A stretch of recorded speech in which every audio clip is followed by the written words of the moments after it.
छींक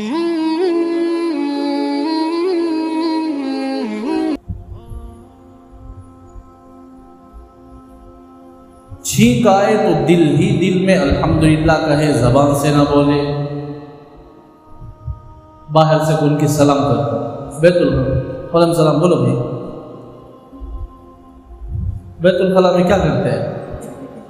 अब अच्छा अचानक हजरत फ़ोन कर लेने, जो फ़ोन की अच्छे आदमी फ़ोन कर नहीं उठाकर अस्सलाम वालेकुम हजरत सलाम फेरना कहती बोलेंगे ना,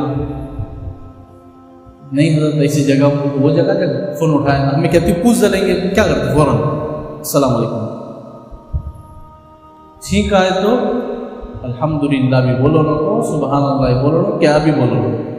बाहर आने के बाद वहाँ क्या भी जिक्र अज़कार की इजाज़त नहीं।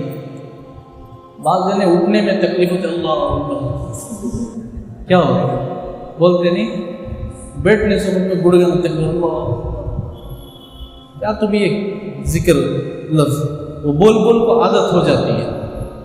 अल्लाह को याद करना वो तकलीफ के वक्त भी सबसे अच्छा, लेकिन वो जगह अच्छा नहीं। कुछ ही जगह जहाँ जाए वहाँ बोल कर न जाए।